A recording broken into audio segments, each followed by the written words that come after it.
no está o Listos. e Ya iniciamos. inició. Bien, pues muy buenas tardes. Me voy a permitir presentar estas tres pláticas adicionales. Tienen como propósito eh, afinar, aclarar algunos puntos en torno al trabajo de los diseños instruccionales y diseños pedagógicos de las 10 de los 10 planes de estudios que estamos presentando como novedad para la universidad. Y bueno, en este sentido, arrancamos hoy con la ponencia del maestro Benito Acosta, una charla. Pensamos que sea no muy larga, bueno, para que ustedes puedan tener oportunidad de presentar sus preguntas.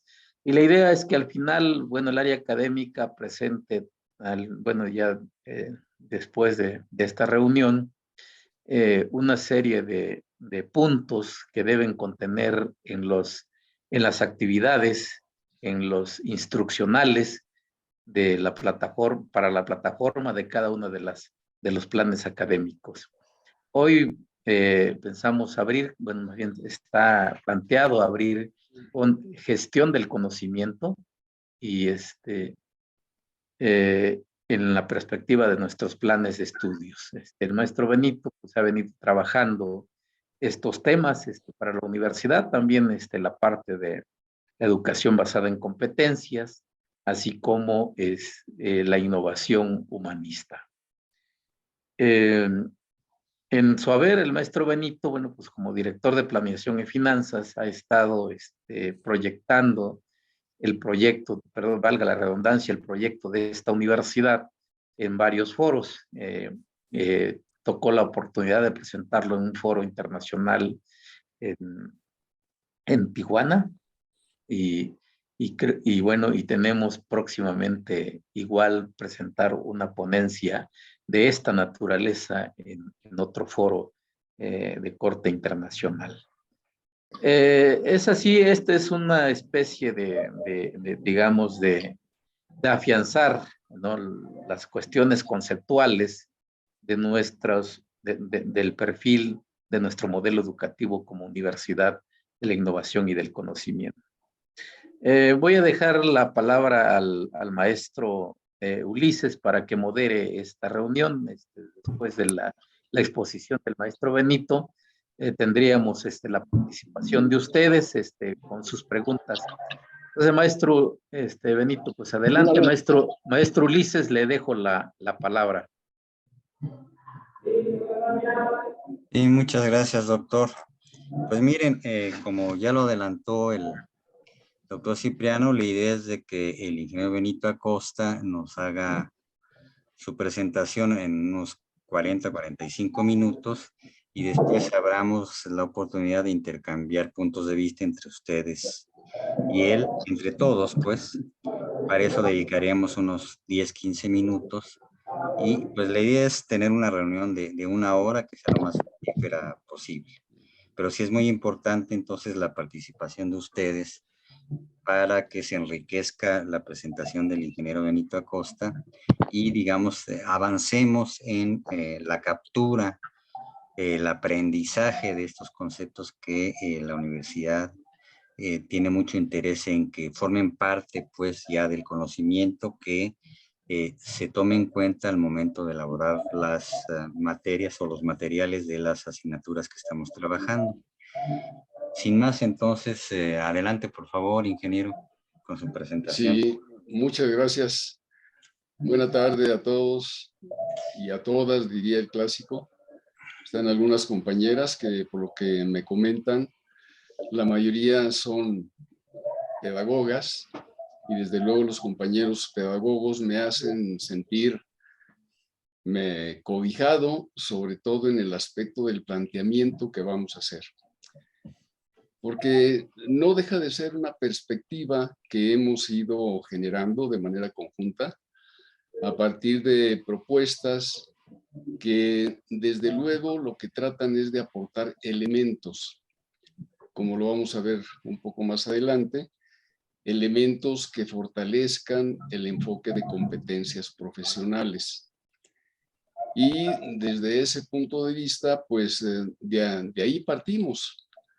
De ahí partimos en el sentido de que queremos darle una identidad a nuestra universidad. Sería muy pretencioso decir desde ahorita que queremos crear una escuela de pensamiento. Pero si no somos pretenciosos, pues entonces nos vamos a quedar, creo yo, en una escala que quizá no nos corresponda o no quisiéramos quedarnos.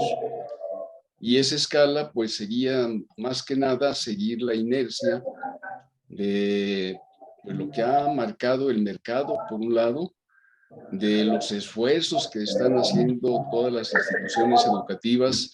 Perdón, ingeniero, vamos a pedirle a los compañeros que tienen abierto su micrófono que lo cierren, por favor. Se están colando algunos sonidos, en particular a Próspero, si nos hace el favor de cerrar su micrófono.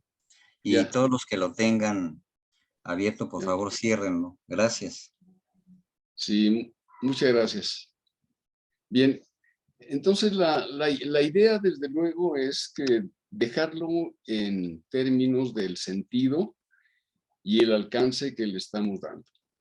El sentido, desde luego, como decía, en lo elemental, es aportar precisamente lo que nosotros identificamos como los elementos básicos sobre los cuales tendría que girar esta nueva línea, digamos, pues no quiero decir que educativa ni pedagógica, pero sí una perspectiva en términos de trascender las competencias. Y ahí va a haber un punto interesante, creo yo, ¿verdad? Que pudiera ser tema que en su momento discutiéramos con nuestras compañeras y compañeros pedagogos, porque la aportación ahí en ese sentido, creo yo que se estaría vislumbrando una competencia que seguramente ya está, digamos, desarrollada, ya está conceptualizada, ya está categorizada, sobre todo después de revisar algunos de los productos básicos que han generado, por un lado, el doctor Díaz Barriga y por otro lado, el doctor Perrenot, Philippe Perrenot. Pero esto sí quisiera yo ubicarlo en la instancia institucional que corresponde. Desde luego, ahorita está, digamos, dirigiendo, coordinando este trabajo el doctor Cipriano, como un esfuerzo colectivo para ampliar nuestra oferta educativa. Y estamos hablando de 10 nuevos planes de estudio de diferente nivel, que pues obviamente lo que se pretende es que nos genere matrícula. Tenemos que verlo en esos términos también, ¿no? Pero sí queremos que se vayan introduciendo, aquí sí diría yo, en la instancia correcta, en la adecuada, en la pertinente, que serían las academias que ya están instituidas, cuando menos a nivel de nuestro reglamento escolar, a nivel de nuestro marco normativo. Y en las academias es en donde se discutiría, se definiría y se determinaría precisamente esta línea que queremos seguir, ¿no? Entonces, dicho esto, pues creo yo que ustedes mismos le pudieran dar la trascendencia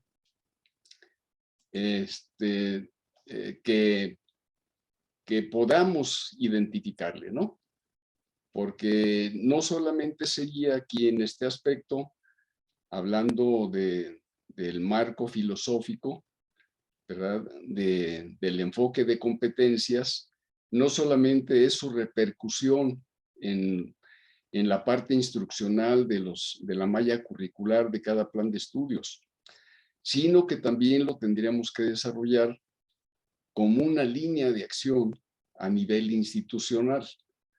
No solamente en términos de complementar, digamos, en cuanto a la vinculación institucional, complementar con algunas actividades esta visión que tenemos desde el punto de vista académico, sino también en su momento y desde luego en la parte que corresponda, que puede ser dentro de los mismos planes de estudio, pero también desde el punto de vista de un área específica de investigación académica que nos permita fortalecer esas relaciones de vinculación institucional, no solamente con el resto de instituciones académicas, sino también con empresas en las cuales se pudiera en algún momento hacer alguna práctica profesional o algún ejercicio que contuvieran, ¿verdad?, dentro de lo que ustedes desarrollen como en la parte instruccional, en la parte de actividades, alguna actividad que tenga que ver con un trabajo dentro de una empresa. Digamos, esta es la visión muy general. Entonces, me voy a apoyar en la referencia, en la presentación, perdón, a la que hizo referencia el doctor Cipriano, que es un trabajo que se ha venido desarrollando. Se presentó en el Congreso Internacional de Administración Agropecuaria a principios de este año, pero ahora se va a presentar en el Congreso Internacional de Competencias. Creo que es el 11º congreso que realiza. Y está, digamos, esto organizado, promovido por una organización que tiene esta función, ¿verdad? Es una organización colombiana, pero que ya tiene tiempo en esto. Entonces, si me permiten, pues voy a compartir la pantalla y me voy a apoyar en esta presentación para ir exponiendo lo que les acabo de presentar de una manera muy general. No sé si ya se vea la presentación.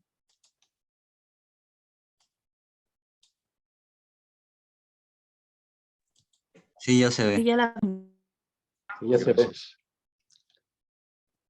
Bien, voy a ver si la puedo poner en modo presentación. Y bueno, este es el formato que nos presentan para elaborar la presentación, valga la redundancia.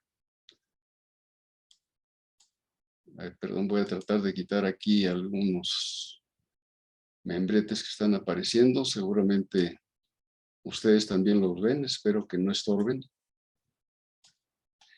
Y bueno, el título es precisamente es el proponer un marco filosófico humanista y la gestión social del conocimiento para fortalecer el modelo de educación superior de la UNINCO en el enfoque de competencias. Y todo lo demás que ven es lo que nos piden en el formato por parte del Congreso.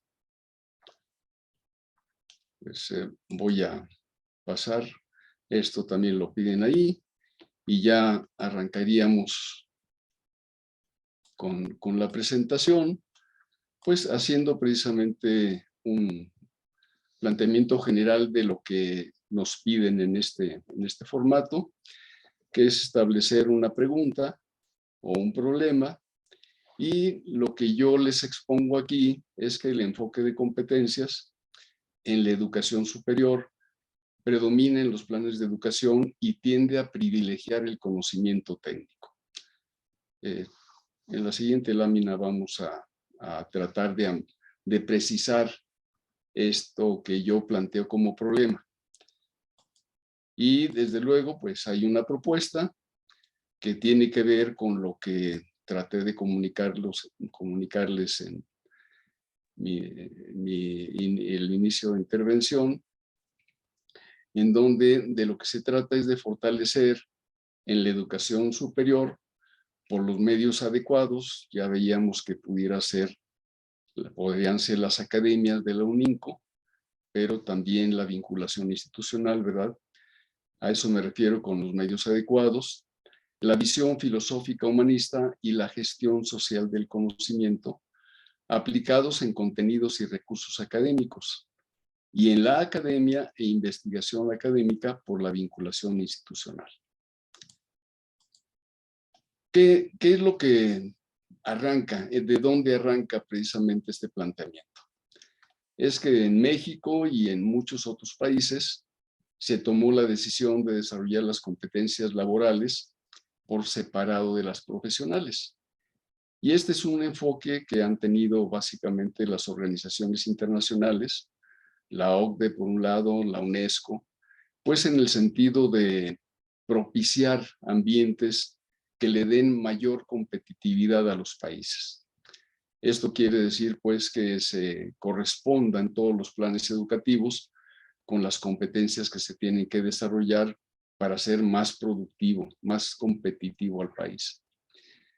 Y desde luego, pues en el caso de México, sabemos que tenemos el CONOCER, el Consejo Nacional de Normalización y Certificación de Competencias Laborales, y el Colegio Nacional de Educación Profesional Técnica, en donde, bueno, pues atendiendo a diferentes circunstancias, ¿verdad? Se están enfocando estas actividades del desarrollo de competencias laborales por estas instituciones. Pero insisto, así como lo hacemos en México, pues lo hacen más de una cincuentena de países dentro de lo que yo alcancé a revisar.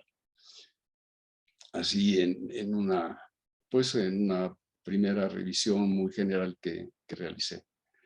Y nada más el bloque europeo, pues ahí tenemos un buen número de países, que son casi 20, pero pues así también está, digamos, la cuenca del Pacífico y obviamente todo Latinoamérica y otros países, obviamente.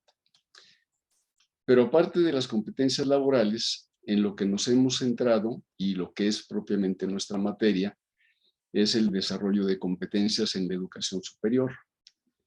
Y estas competencias, en el enfoque que tenemos nosotros, que lo vamos a ver un poco más adelante, pues se tratan de introducir 3 grandes tipos de conocimiento, que son los que desde luego van a ser objeto de comentarios un poco a mayor profundidad, con el apoyo de ustedes, con el apoyo de los expertos por materia, ¿verdad? O por carrera, y desde luego de los compañeros y compañeras pedagogas. Y obviamente aquí sí se tiene que diferenciar dentro de esta categorización y conceptualización que hacen tanto Perrenot como Díaz Barriga, pues la identificación de las competencias disciplinarias, porque son importantes. No es, digamos, solo el conocimiento de la materia lo que da la competencia. Aquí es muy importante que también tengamos elementos pedagógicos, didácticos, educativos, etcétera, que se tienen que contemplar para que sea, digamos, se dé este fortalecimiento del que estamos hablando. Y desde luego, pues aquí hay 2 tipos de competencias de las que se parten. Pues las competencias básicas, pues podríamos decir, son leer y escribir. Y han desarrollado, cuando menos así lo plantean, tanto Perrenot como Díaz Barriga, y perdón por la referencia así muy escueta de estos 2 autores, hay otros. Yo no diría que muchos, porque no tengo el conocimiento de cuántos sean, pero sí seguramente son bastantes quienes han desarrollado y han analizado esta conceptualización y categorización de las competencias, y dentro de las cuales a las competencias transversales, pues básicamente les dan el poder de ahondar, digamos, en este proceso de creación o de adquisición del conocimiento.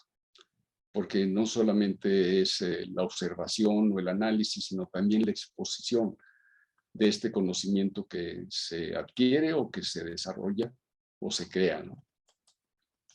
Pero aquí está el punto. Aquí yo ya les comentaba a la maestra Vilchis, a la maestra Susunaga en su momento, que a mi modo de ver, este enfoque de desarrollar planes de estudio profesionalizantes, pues es darse un balazo en el pie, sobre todo en la visión de que queremos darle un mayor alcance, un mayor sentido a las competencias en la educación superior. Entonces, esa profesionalización tiende precisamente a darle ese enfoque, ese mayor acercamiento, digamos, a las competencias de la educación, de educación superior a las competencias laborales. ¿Por qué? Pues porque tratan de ajustarse, digamos, a los requerimientos del mercado, a lo que en un momento determinado piden las empresas, y que yo diría, bueno, pues para eso están las competencias laborales, las 1000 y tantas competencias laborales que tiene el CONOCER, o todas las carreras que tiene el Colegio Nacional de Educación Profesional Técnica.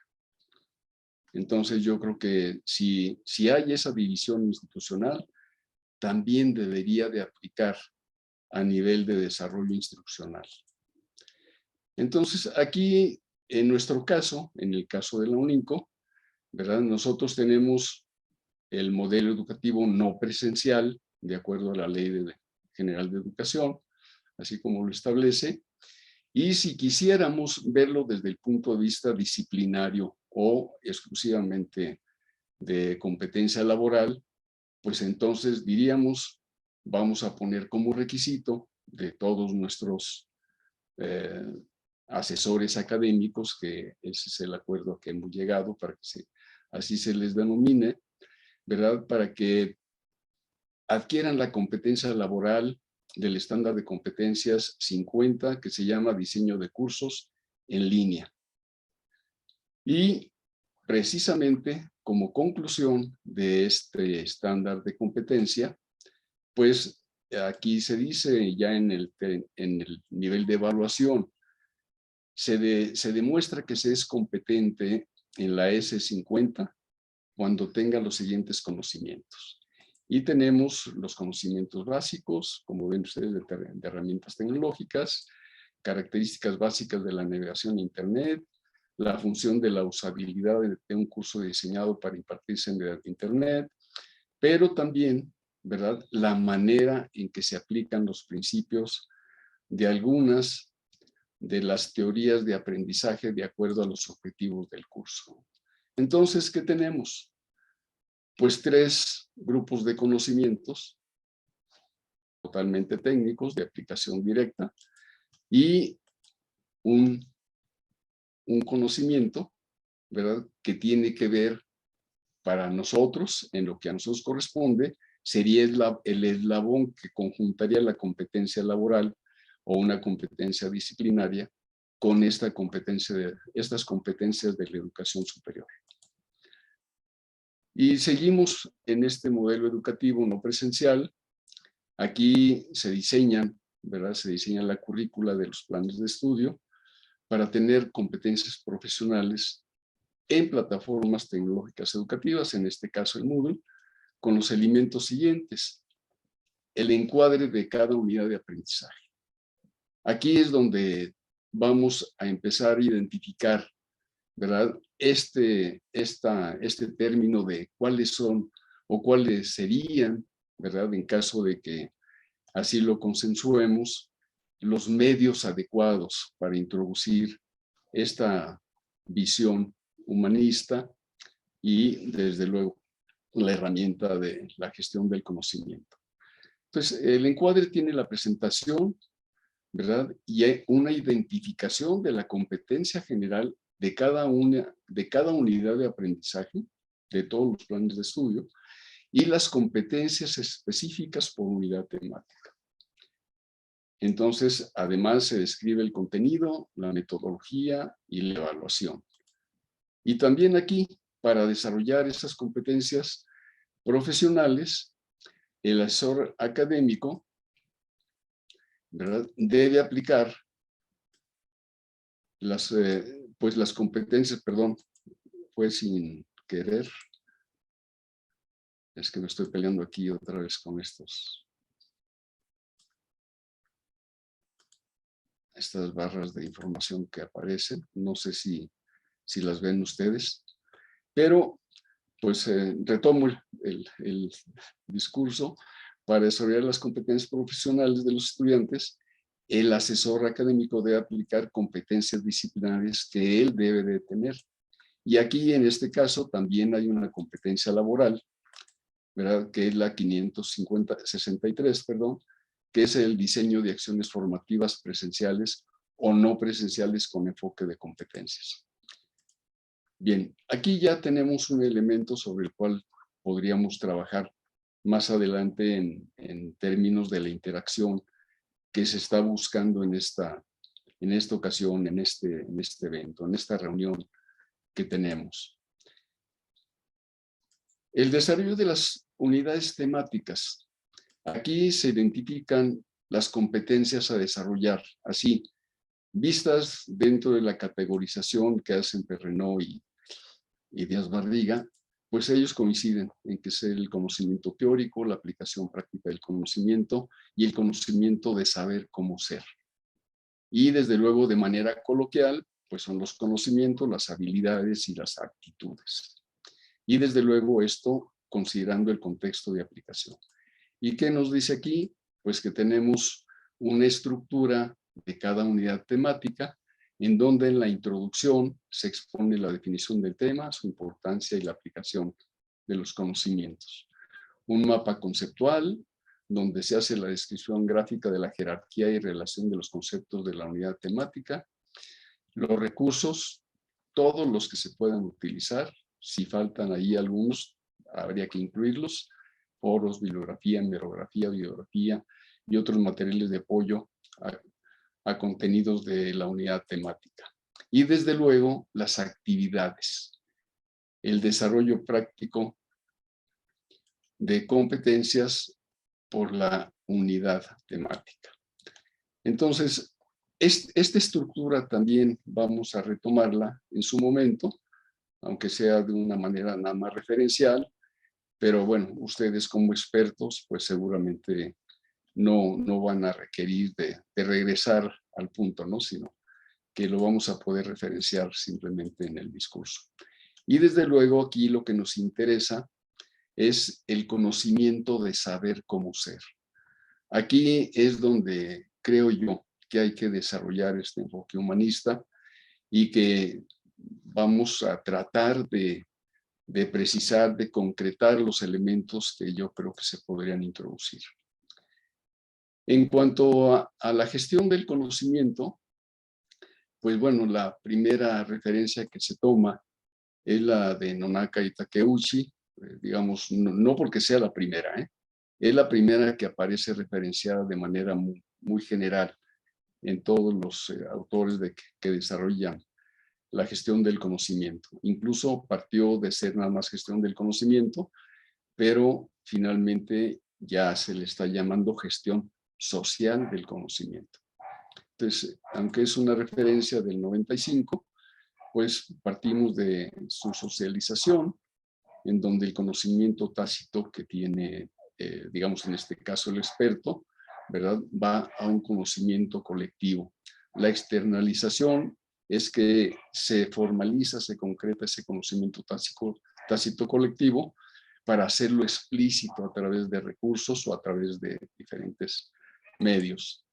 Se da la combinación, en donde puede haber la combinación o el intercambio, perdón, de conocimientos explícitos, y finalmente se logra el aprendizaje, en donde el conocimiento explícito colectivo se convierte en tácito individual, y aquí es donde yo creo que se podría denominar que se realice el aprendizaje.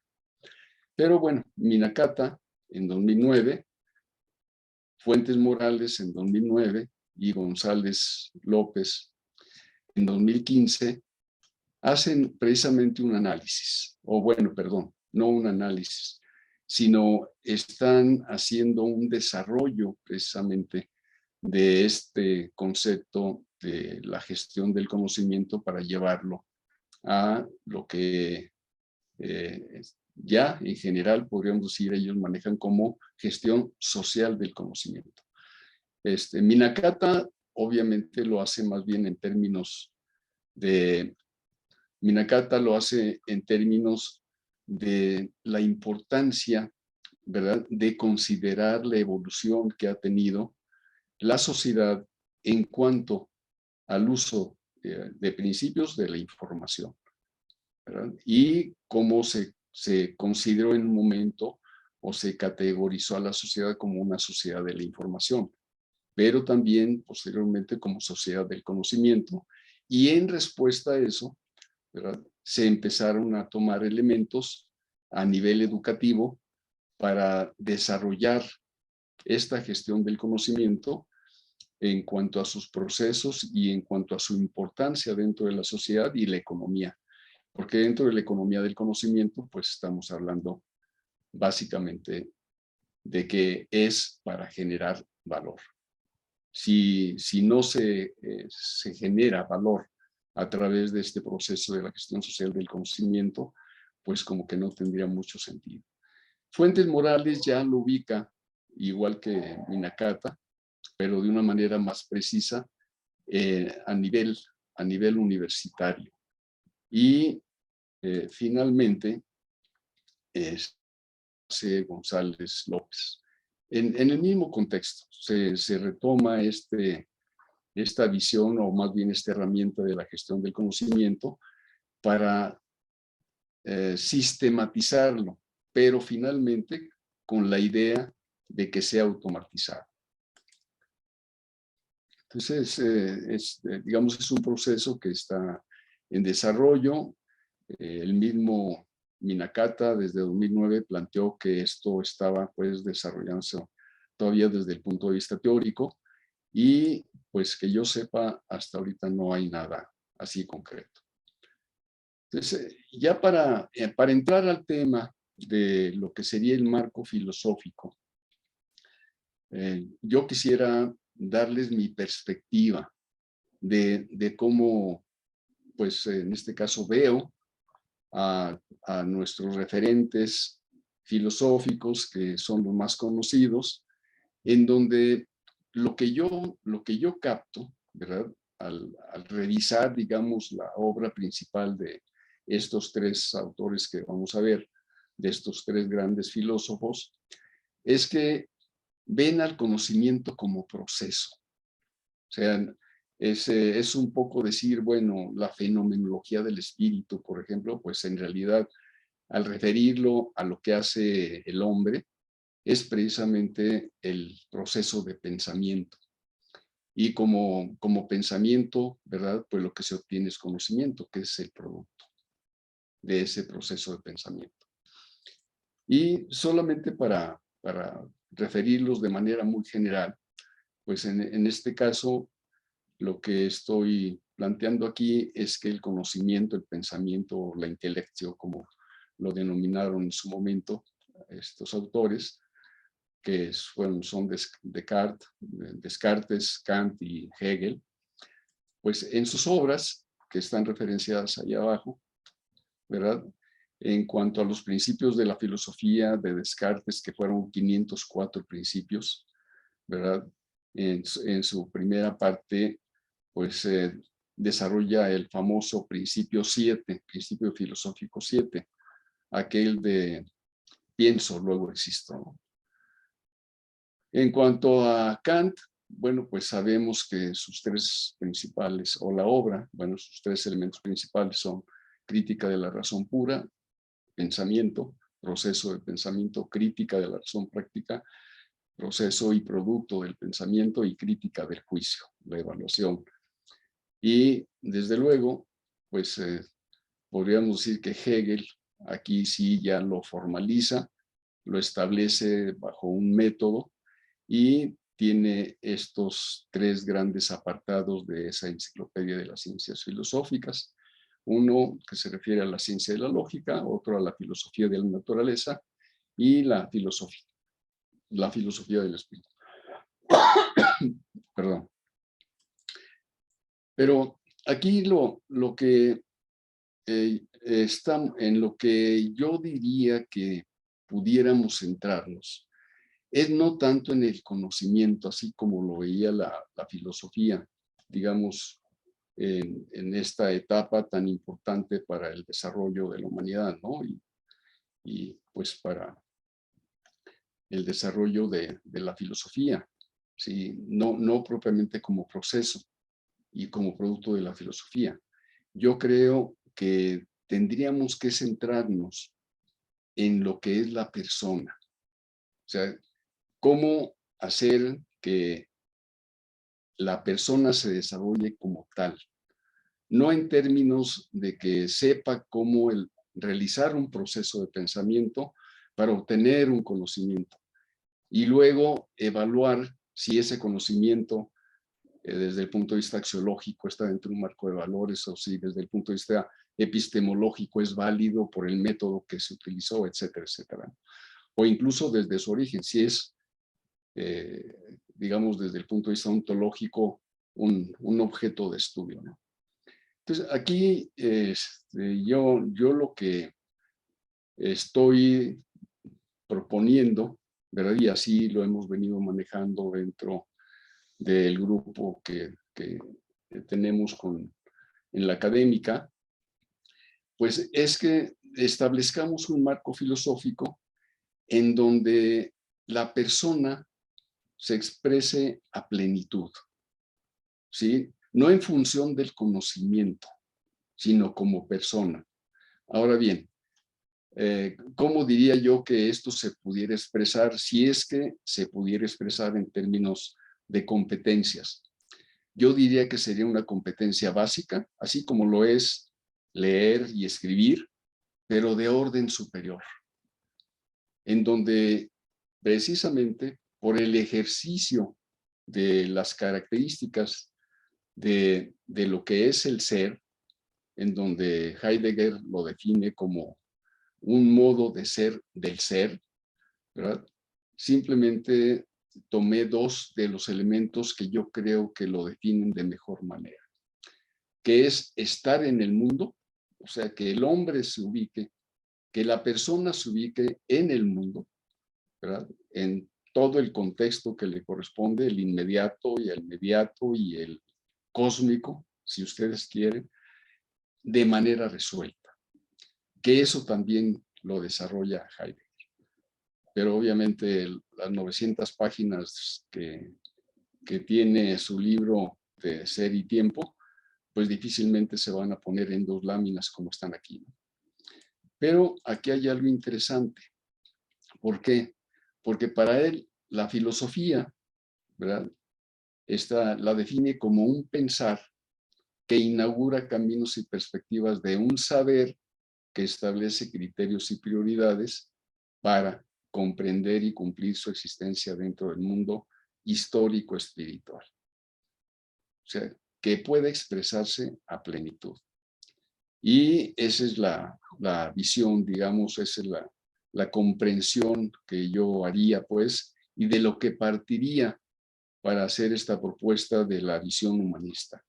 Entendida la visión humanista, insisto, ¿verdad?, en que permita la expresión plena de la persona, como expresión plena del ser.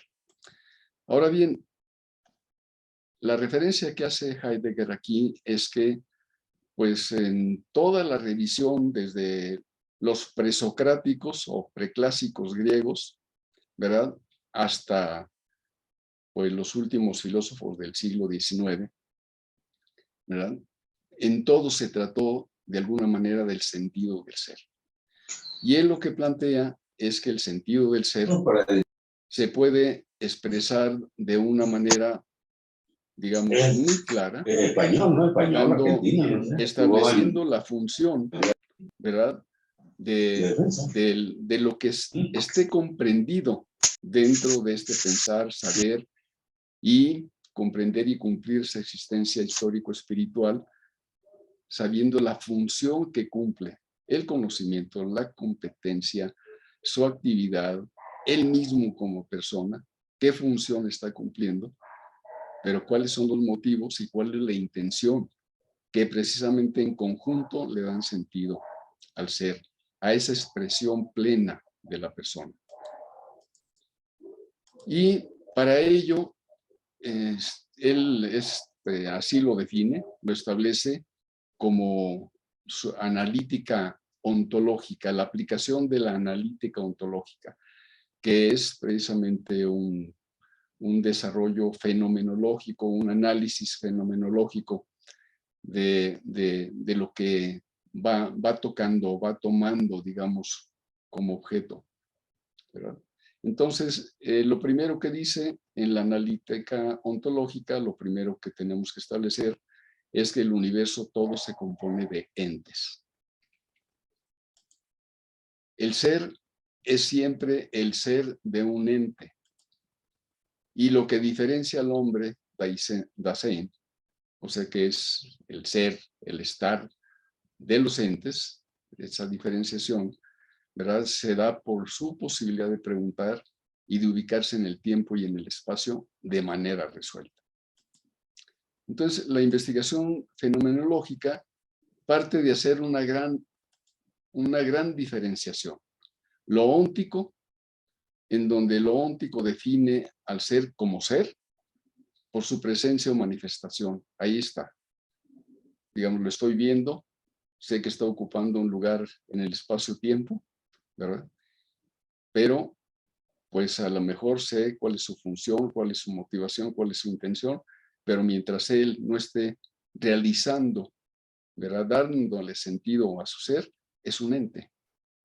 Entonces, cuando llego a lo ontológico, como ser, él se va a expresar por su existencia y por sus posibilidades al existir, por su existentividad.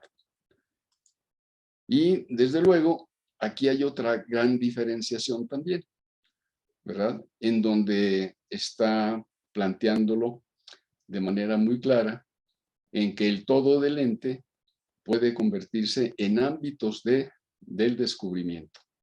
Y para ello define regiones esenciales, pues todas las áreas de conocimiento, ¿verdad? Si bien, por ejemplo, para Descartes las matemáticas fueron para él la expresión máxima de la filosofía, ¿verdad? En este caso, Heidegger dice, bueno, esa es una región esencial. Eso es una parte del ente. Y ya en conjunto, tomando la definición de la filosofía, el sentido del ser, la analítica ontológica, la investigación fenomenológica, la diferenciación entre lo óntico y lo ontológico, y teniendo presente que las áreas de conocimiento son regiones esenciales del todo del ente, entonces llegamos a plantear que la expresión plena del ser es que la persona no se sienta, ni se crea, ni se ubique por encima de los demás, y mucho menos por encima de la naturaleza o por encima del todo. Bien, entonces, con estos elementos, ¿qué es lo que se está proponiendo? Y este es un trabajo, insisto, para la academia o las academias de la UNINCO. El fortalecimiento de las funciones académicas. Primero, establecer un programa de formación de formadores, ¿verdad? En competencias disciplinarias como la pedagogía, pero también en la visión humanista y en la gestión del conocimiento. Aquí sí, habría que, desde luego, consensuar si podemos llamarle, ¿verdad? En lugar de competencia transversal, le pudiéramos llamar a la analítica ontológica, ¿verdad? Que se tiene que realizar con base en todo este proceso que plantea Heidegger, como referencia, ¿no? Desde luego, esto habría que desarrollarlo, ¿verdad? Se podría plantear como una competencia básica de orden superior. Entendiendo pues que aquí las competencias básicas que se manejan son las de leer y escribir. Pero aquí se propondría que la analítica ontológica sea una competencia básica de orden superior. También, ¿en qué se requiere tener competencias disciplinarias? pues en pedagogía. Y yo diría, si no es competencia disciplinaria y es competencia laboral, pues también en diseño curricular en línea.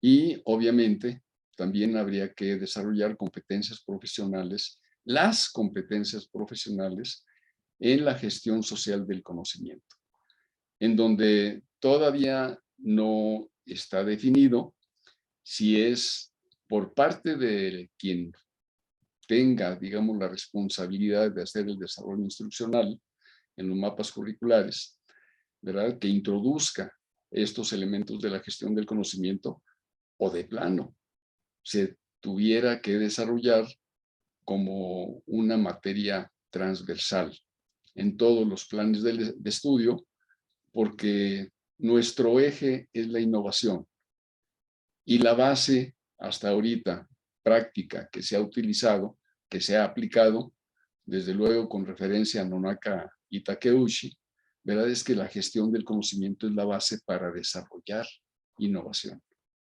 orientada, no desde el punto de vista disruptivo, ¿no? O sea, no, porque esos más bien, esas innovaciones disruptivas, pues se dan como los saltos genéticos, ¿no? Como las mutaciones en la biología. Desde luego, son de muy diferente naturaleza.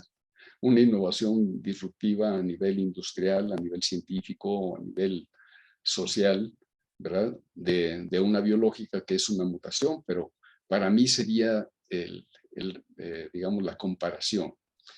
Y desde luego, no solamente es generar, ¿verdad?, una innovación disruptiva, sino que ya sabemos que se requiere del agente revulsivo. Y ese agente revulsivo, que es el que hace que las cosas sucedan, pues es el que tenemos que crear, tenemos que egresar de nuestros planes de estudio.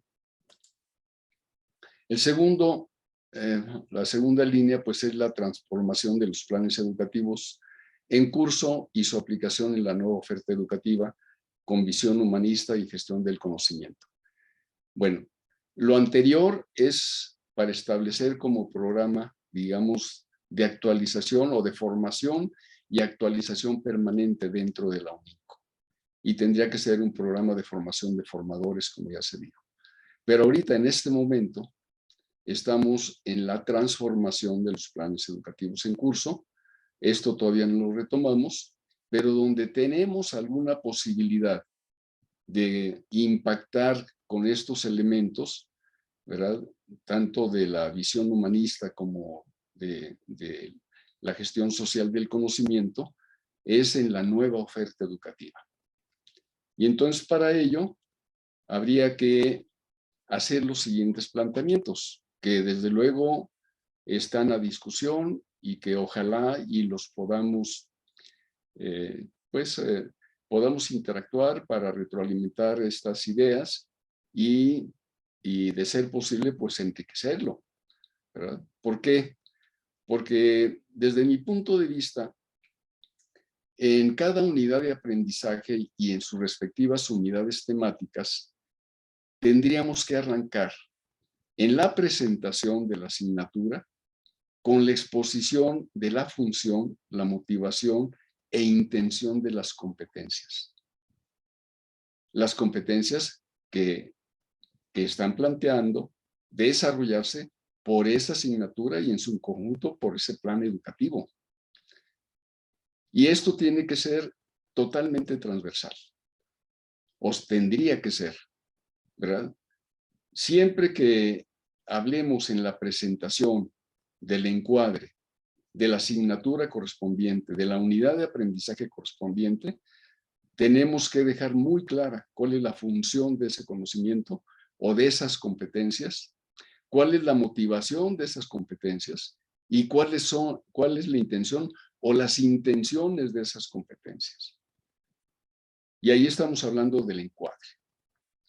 Pero algo muy importante es que también tenemos que hacer una asociación explícita y sincrónica. Estoy hablando de la propuesta, Esto está sujeto, obviamente, a comentar, a analizar y, si es posible, a retroalimentar y tomar alguna decisión al respecto. Pero para mí, digamos, así como lo veo, ¿verdad? Como lo he venido comentando en alguna de las reuniones, es que debemos hacer una asociación explícita y sincrónica de las actividades diseñadas en cada unidad temática. Aquí estamos hablando ya no de la unidad de aprendizaje, sino de la unidad temática, para que cada actividad diseñada, ¿verdad?, esté explícitamente, ¿verdad?, indicando cuál es la competencia a desarrollar. No dejarlo a nivel de que, bueno, pues hay que rellenar, ¿verdad?, el requisito de que tenemos que poner que desde luego no estoy pensando que sea así, perdón. Estoy más bien en la idea de que cuidemos, ¿verdad?, que cada actividad que se diseñe diga explícitamente qué competencia va a desarrollar. Y desde luego también es muy importante que se tenga, ¿verdad?, una explicación clara y sincrónica, de los criterios de excelencia en la calificación de las actividades. Quizá esto no se vea, y a lo mejor es digno de que lo analicemos, lo platiquemos, ¿verdad?, en cuanto a por qué se tiene que decirles a los estudiantes por parte del asesor académico cuáles son los criterios de excelencia en la calificación de actividades. Para mí es importante porque en la medida en que para cada actividad el asesor académico les diga, si tú logras en los diferentes criterios de calificación, si logras esto, vas a tener la excelencia, creo yo que incluso puede ser motivo como para que tengamos retroalimentación, de parte de los estudiantes. Bien. Hasta aquí con la parte de las dos grandes líneas, dos grandes grupos de actividades que se está proponiendo. El programa de formación de formadores y la transformación de los planes educativos. A continuación, pues tenemos nosotros aquí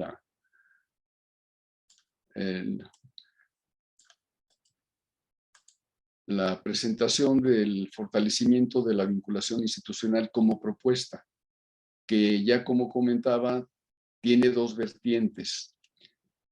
Nosotros tenemos que tenemos que desarrollar la vinculación institucional en esas dos vertientes, la académica, puramente académica, pero también la de investigación académica. Entonces, aquí voy a utilizar como referencia un modelo que propuso Preciado en 2006 para en su tesis de maestría en el TEC de Monterrey, en donde yo destaco, ¿verdad?, aquí pues las dos instancias, las dos instituciones que estarían en la vinculación, la universidad y la empresa. Y realmente la empresa, pues aquí es algo muy concreto, esa es la visión del TEC de Monterrey, pero yo podría decir que pudiera ser una región económica, pudiera ser una unidad de producción rural, pudiera ser una empresa exportadora, en fin, ahí, digamos, la aplicación, creo yo, del esquema es válido. Pero entonces aquí tenemos los dos elementos y desde luego el ejecutor, ¿verdad?, en este caso, del director del centro de vinculación, en donde está precisamente el enlace, hace el enlace entre la universidad y la empresa, y esta área, precisamente, el área de vinculación, es la importante. De tal manera que ya sabemos que todas las actividades que se realice el gestor de la gestión del conocimiento, ¿verdad? El gestor del conocimiento, que son estos cafés, pues son precisamente para agregar ese valor del que hablamos. Entonces, obviamente se tiene que generar un flujo de información básica, se realizan los procesos de gestión del conocimiento y hay, a través de estos procesos, esa agregación de valor. Y aquí, cuando tenemos el nuevo conocimiento como valor agregado, ya lo podemos poner en el repositorio, en la base de datos. Pues ya saben ustedes que este símbolo significa base de datos, para que tengamos nosotros, obviamente, no solamente la sistematización, sino en su momento la automatización, no solamente de la vinculación institucional hacia afuera, como está planteada aquí, sino hacia adentro, para que vayamos identificando las áreas de mejora en donde tenemos que actuar para ir pues actualizando de manera permanente. Y bueno, pues aquí es donde termina la presentación. Lo demás es un poco de publicidad para los compañeros que estén en el Congreso, ¿verdad? Estableciendo el eje que tenemos nosotros como eje de innovación, con el doctorado, la maestría y las 2 especialidades en innovación. Y pues nuestros datos de contacto y pues el agradecimiento por la atención.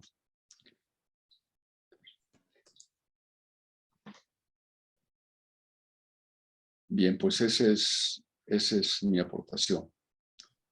Sí, muchas gracias, ingeniero Benito Acosta. Muy interesante tu presentación. Cada vez creo yo que se está enriqueciendo más y es más fácil, digamos, ir captando los elementos fundamentales de tu presentación. Pues abriríamos la sesión de preguntas. Yo les pediría a los que estén interesados en formular alguna pregunta que pues levanten la mano como se acostumbra para darle el uso de la voz. Adelante, por favor.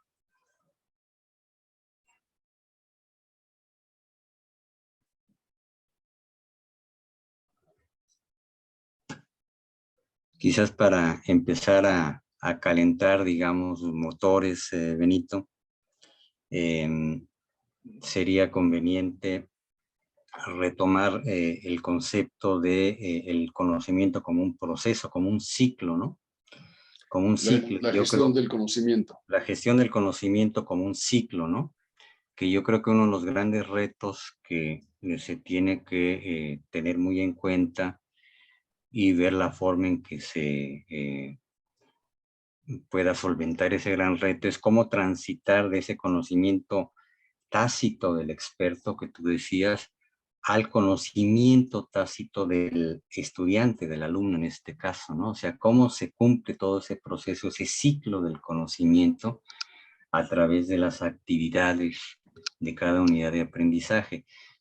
Conceptualmente puede resultar incluso hasta sencillo plantearlo, pero la dificultad estriba justamente en encontrar la manera en que a través de esas actividades que se desarrollan en cada unidad de aprendizaje se vaya logrando ese gran objetivo, ¿no?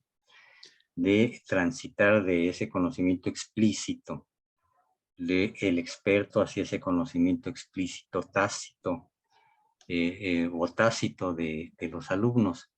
Y esa es una cuestión pues básica, creo yo.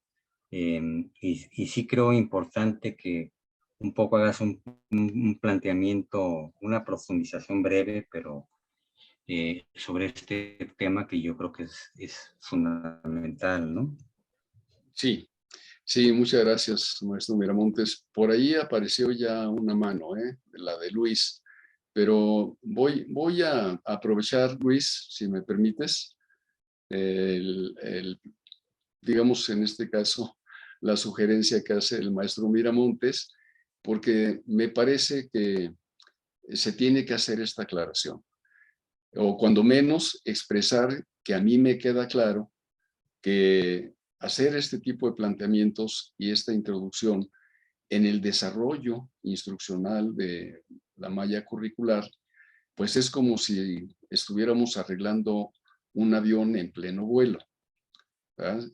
En cuanto a que tendríamos que estar introduciendo estos elementos de la gestión del conocimiento en una actividad que ya tiene por lo menos un mes de estarse desarrollando y que desde luego, pues habrá quienes tengan incluso mayor conocimiento del que está aquí expuesto en términos de la gestión social del conocimiento, y habrá quienes no tengamos el mínimo conocimientos sobre este tipo de gestión, ¿no? Entonces, sí me queda claro, y lo que yo quisiera aquí pedirles, pues es precisamente su colaboración para buscar las formas de introducirlo. Preferiría, para no estar hablando, digamos, con la pura referencia mental o de la memoria, que me permitieran compartir pantalla otra vez. ¿Sí? A ver si la tenemos todavía, porque precisamente esta es la idea, ¿no? Perdón. Bueno, aquí déjenme ver si puedo ponerle modo presentación.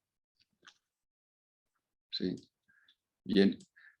Sí, aquí de lo que estamos hablando en cuanto a ciclos del conocimiento es que este es un ciclo, un gran ciclo iterativo, ¿verdad? Y aquí, si me permiten el referente, así como yo lo veo, es que cuando hablamos de socialización, con la repercusión de que va a quedar en un instrumento un poco más rígido que la comunicación verbal, ¿verdad? Porque esto se quedaría en una plataforma educativa, es que el experto, el que tiene el conocimiento tácito, ¿verdad? El experto lo va a hacer colectivo. Aquí sería la fase de socialización.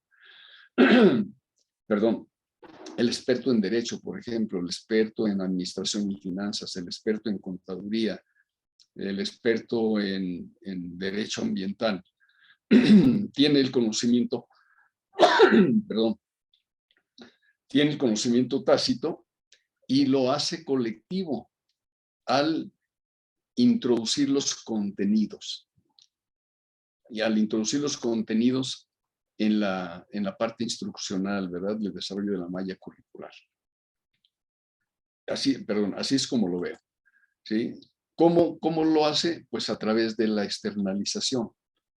Porque ese conocimiento tácito colectivo está apoyado, vamos a ponerlo de manera muy directa, en foros, está apoyado en bibliografía, está apoyado en hemerografía, en entrevistas, en videografías, en diferentes medios, en los recursos que está utilizando para hacer explícito el conocimiento. Que obviamente aquí tiene que haber algún proceso en donde se daría la combinación. ¿Cuál es la combinación? Como yo lo veo, porque estas 4 etapas o 4 ciclos iterativos, pues nunca paran, porque incluso ahorita ya estamos hablando de actualizar los contenidos de la oferta educativa que ya se viene ofreciendo desde mayo 9, ¿no? Pero aquí en la combinación, para mí, se expresaría en el trabajo, en la interacción que hay, ¿verdad? En la propuesta de actividades para desarrollar las competencias. De tal manera que este intercambio de conocimientos explícitos, ¿verdad? Que todavía no llega a aprenderlo el estudiante, pero que pueden estar orientados por el asesor académico, ¿verdad? Si es que hace esa vinculación muy efectiva, ¿verdad? De que cada actividad diseñada esté explícitamente desarrollando una competencia, va a llegar finalmente al aprendizaje. Y ese aprendizaje ya es el conocimiento adquirido de manera individual por parte del estudiante. Entonces, esa sería mi visión. Desde luego, si ustedes leen el trabajo completo de Nonaka y Takeuchi, bueno, pues se darán cuenta que tiene mucho mayor alcance, ¿verdad? Y muchos mayores elementos que lo que yo aquí estoy presentando. Pero para mí, digamos, esta aplicación de cómo lo plantean Nonaka y Takeuchi en cuanto a los ciclos de la gestión del conocimiento, para tratar de vincularlo a la actividad de los expertos, esa sería mi visión.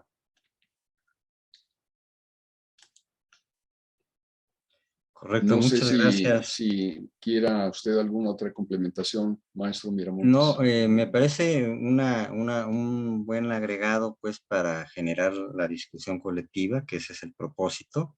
Simplemente hacer la anotación de que esta lámina que nos acabas de volver a mostrar, junto con la antepenúltima, en donde planteas el fortalecimiento de las funciones académicas, y en particular el punto 2, actualización de los planes educativos en curso, y planteas estos 3 elementos que son fundamentales, que es introducción de la función, motivación e intención de las competencias en cada unidad de aprendizaje y en sus respectivas unidades temáticas, la asociación explícita y sincrónica de las actividades diseñadas en cada unidad temática con las competencias a desarrollar, y la explicación clara y sincrónica de los criterios de excelencia en la calificación de actividades. Me parece que esos 2 puntos para los propósitos de esta reunión son los que tendríamos que considerar y tratar de profundizar en ellos. Pero bueno, después de hacer esta acotación, le cederíamos la palabra al doctor Sandoval. Adelante, doctor, por favor. Bueno, voy a dejar de compartir, para que pueda. Hola, hola, muy buenas noches a todos. Pues más que una pregunta, yo escuchando al ingeniero Benito, pues me acordé de algo que me ocurrió en la semana y la verdad me gustaría compartírselos. Estaba yo platicando con los alumnos, particularmente los alumnos de la materia metodología de la investigación, y les pregunto yo, ¿para qué sirve el conocimiento? Entonces ellos dijeron así, el conocimiento, pues nunca nos lo habíamos preguntado, el conocimiento está allí, ¿no? Y siempre ha estado allí. Y yo les decía, no. Desde el punto de vista del positivismo, tenemos varias fuentes del conocimiento. La primera fuente, pues es pues la experiencia, ¿no? La experiencia propia donde adquirimos conocimientos y entonces pues se da esta parte de que nosotros creamos conocimiento y luego lo desarrollamos. Pero después se plantea otro punto de conocimiento, otra fuente de conocimiento que es el racionalismo, en donde nosotros, acá en nuestra cabeza, en nuestro pensamiento, discernimos y llegamos a una conclusión. Y también posteriormente compartimos ese conocimiento. Ya tiempo después, los positivistas ya ahí después del Renacimiento, van a hablar de algo que se llama el intelectualismo, que es así como que la combinación de todo, de que el conocimiento viene de muchas fuentes, ¿no? Del apriorismo, del intelectualismo, perdón, del racionalismo, de la experiencia. Pensaba yo, entre todo esto, que pues qué mala onda que no me enteré un poquito antes del tema en sí, si no los hubiera invitado, les hubiera gustado mucho esta charla acerca de los modelos de conocimiento y demás. Bueno, yo quería decirle al ingeniero que pues me pareció interesante, agradable la charla. Perdón tantito. Y que pues hace mucho tiempo escuché algo que decía que si no nos actualizamos, pues tenemos que perdernos, ¿no? ¿Cómo lo digo en otras palabras? Bueno, lo voy a decir tal cual. Algunos de mis profesores hace mucho tiempo, cuando yo era estudiante, decían, en el futuro, la gente que no sepa de tecnologías, no sepa de computación, que no sepa de Big Data, que no sepa de la red, pues van a ser como los analfabetas de hoy.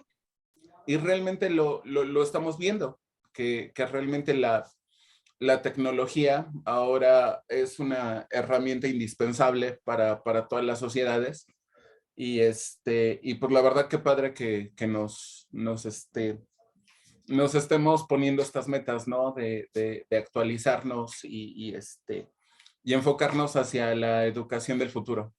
Y pues gracias, nada más era mi participación de rápido. Bueno, gracias. Gracias, doctor. ¿Algún comentario, Gracias, doctor. ingeniero?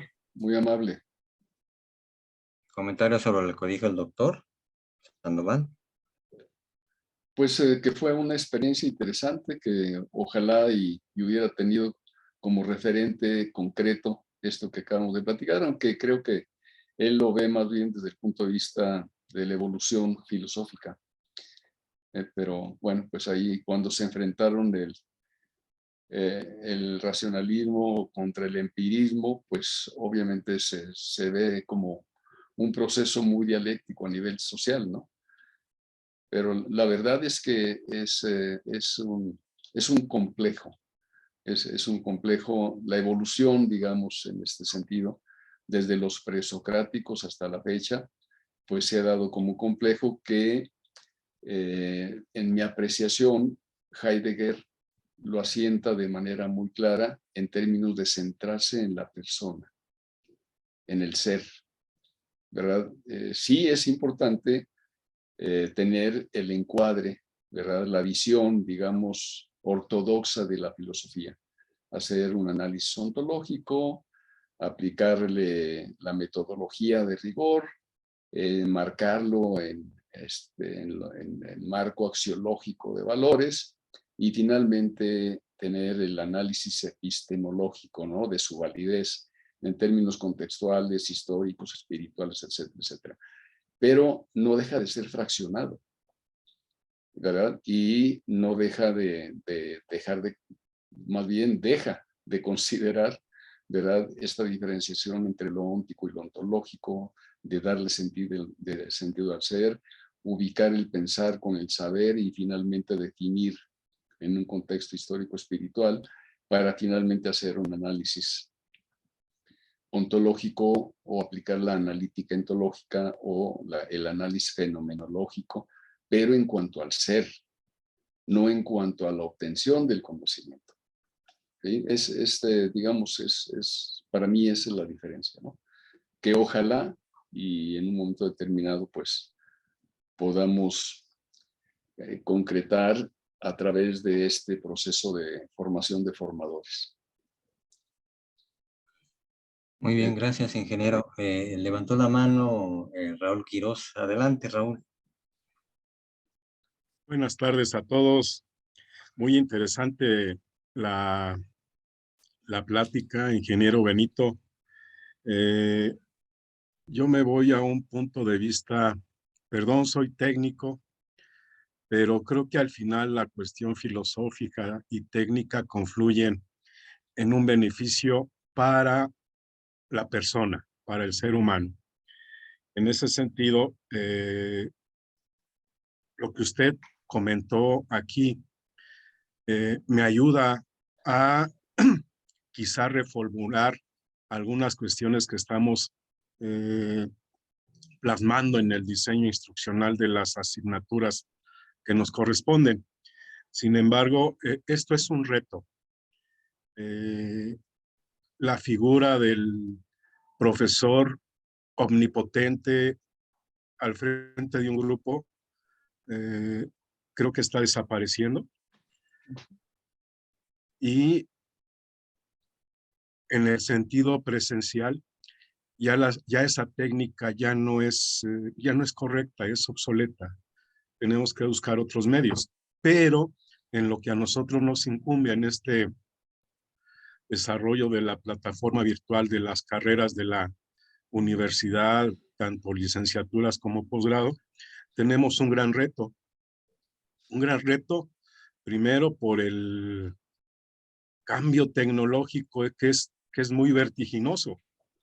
Yo recuerdo que como evaluadores en algún tiempo, la obsolescencia de la vida útil de las computadoras era de 10 años y actualmente si llegan a 13 es mucho. En ese nivel estamos trabajando.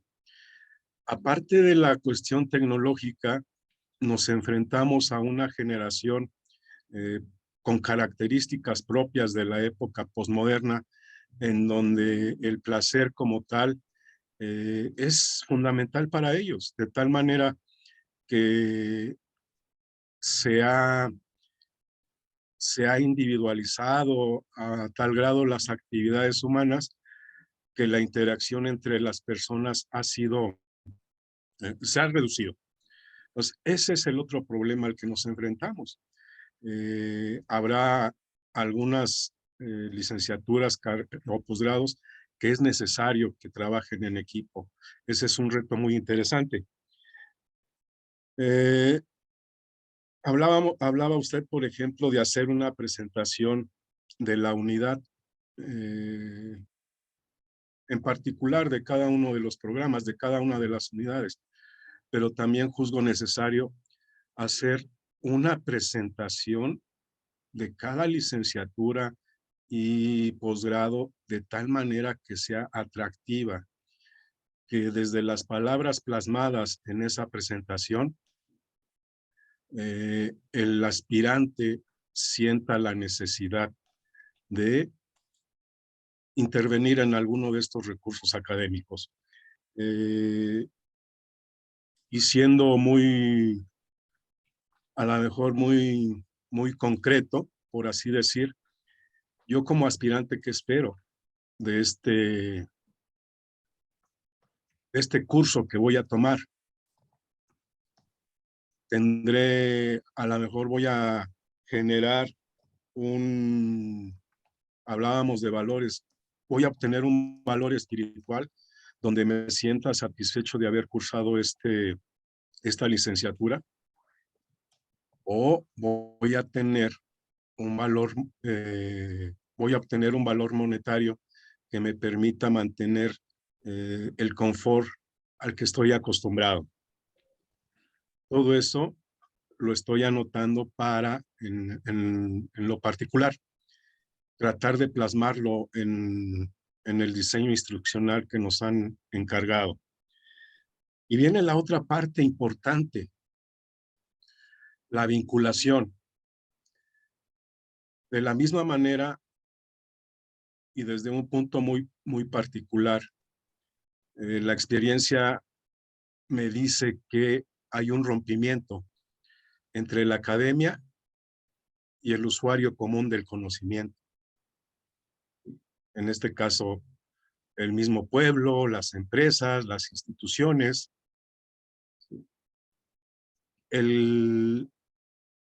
Una de las funciones principales de las instituciones de educación no se está cumpliendo en México.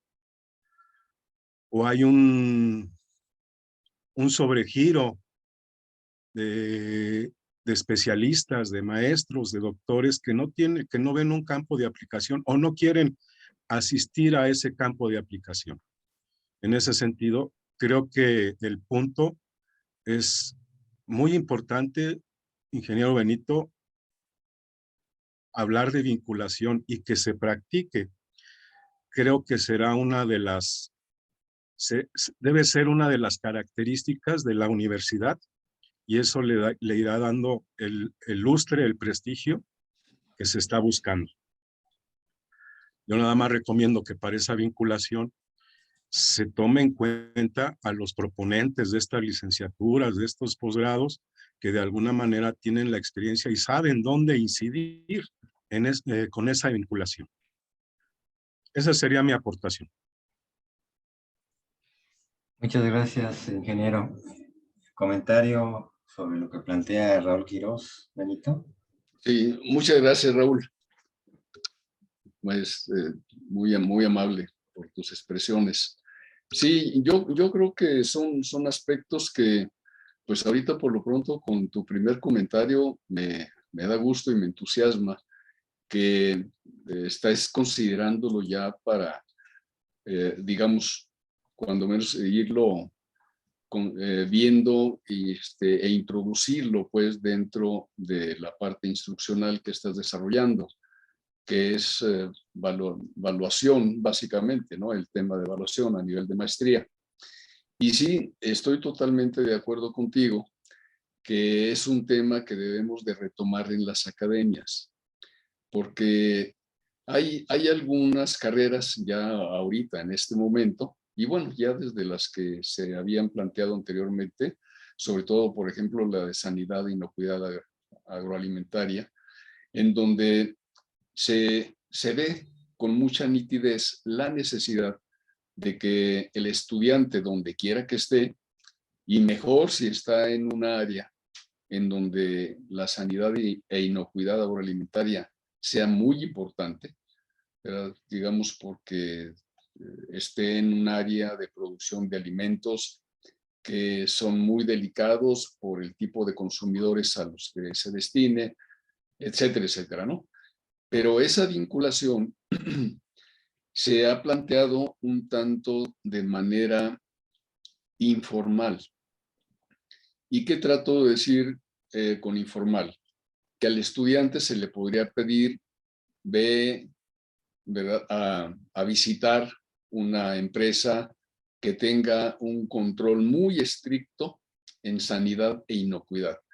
Que, insisto, puede ser una empresa de esas características, por ejemplo, de producción orgánica para cierto tipo de, pues podríamos decir consumidores en general, ¿verdad? Pero también podrían ser personas enfermas o pacientes, y cuidar, ¿verdad? Ver cuáles son los aspectos, ¿verdad? Y repórtalo, nada más a nivel de actividad, repórtame, ¿verdad? Cómo lo hace.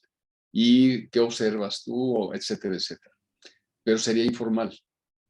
Aquí, cuando hablo yo de formalizar la vinculación institucional, es que se establezcan convenios, no al nivel del modelo dual, ¿verdad? Porque el modelo dual ya hace participar, ¿verdad? En este caso a la empresa o a la instancia que esté solicitando la formación de un cierto tipo de egresado para que tenga esa, digamos, esa formación de la experiencia de práctica con teoría, pero de una manera totalmente prediseñada a nivel de la malla curricular, que no es el caso nuestro.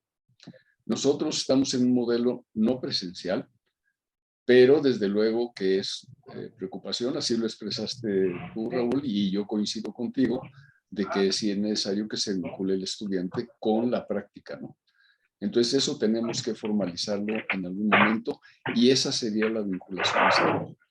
Pero aparte de eso, yo te voy a poner el ejemplo de la Universidad de Colima, en donde la coordinación de vinculación institucional está por encima de todos los departamentos académicos y recoge, ¿verdad?, las inquietudes, ¿verdad?, de las diferentes áreas académicas para llevarlas a una vinculación institucional. Ahí va de adentro hacia afuera la relación institucional. Pero también tienen, digamos, de alguna manera la captación de la problemática local o regional para llevársela al área académica que le puede dar solución. ¿Sí? Si está habiendo, por ejemplo, un problema de sanidad en algún cultivo o en un proceso de producción animal, en piscicultura, lo que sea, ¿verdad? Decir, bueno, aquí están teniendo en tal parte, ¿verdad? En Tecomán, por ejemplo, ¿verdad? Hay una granja de camarones que está teniendo problemas de sanidad y se lo lleva al área correspondiente para que vayan, hagan la investigación académica y propongan una solución. Y de ahí resulte, digamos, una vinculación institucional ya formalizada. Bueno, en ese sentido creo yo que sí podríamos contemplarlo, ¿verdad? Pero desde luego manteniendo nuestro modelo en lo esencial, que es no presencial. Porque, insisto, las otras modalidades pues son o la presencial para que se haga trabajo de campo y con acompañamiento del asesor, bueno, aquí ya no del asesor académico, sino del profesor, ¿verdad? O viene el modelo dual, en donde, insisto, es por convenio y la empresa le dice, prepárame a estos 5 estudiantes, ¿verdad? Firmamos un convenio, yo te voy a pagar lo que cueste su instrucción teórica, ¿verdad? Pero me los mandas con esta formación básica o con esta formación muy orientada al objeto de la actividad productiva, ya sea de bienes o servicios, de la empresa en su interés particular. Y se firma un convenio y así es como funciona el modelo dual. Entonces, no es nuestro caso. Entonces, aquí tenemos que buscar la manera pues, más inteligente para que los estudiantes en esa necesidad o en ese diseño de actividades que en algún momento se dé, tengan el respaldo institucional. Es que gracias, Raúl, otra vez. Gracias a ti, ingeniero. Muy bien, muchas gracias, ingeniero. Ya llevamos prácticamente 1 hora y media en esta reunión. No sé si hay alguna otra intervención.